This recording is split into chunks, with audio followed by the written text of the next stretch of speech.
questions. Kaunti ya Mombasa iri na mweke wa gutabania uheani wa ngerenwa ici cia soya Januari mwaka wa 2019 na iria citugaga athaki arĩa mekĩte wega gwa kahinda ka mwaka ũmwe. Wĩiguano ũyũ wĩkĩrĩirwo nĩ aharĩria anene a soya ũndũ ũmwe na thirikari ya Mombasa makiuga ethambĩri na arĩa manyitaga itemi mathako-inĩ ma maine nĩ magakuruhanio. For you to be able to embrace a Soya Awards here, I want to assure you that it is not only Soya Award is not only that we are awarding, but also we bring in eminent personalities, eminent champions to create our events always. And when we had been doing this, we have done it from inception, and we are going to do it again. And most of the time, we are still putting everything together to bring who is who, also all the way to Mombasa.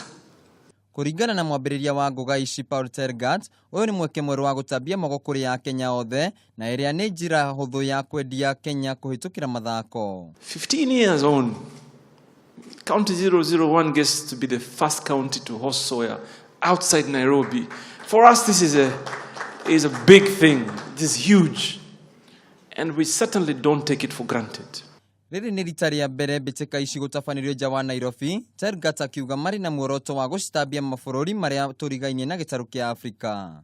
We just want to assure you that the remaining 5 months, these nitty-gritties, we tie down the knots, and to just ensure that we have a magnificent event, even better than Nairobi. I'm sure maybe you have been hearing what has been going on around also in terms of people taking shortcuts now, which is not good for the sport.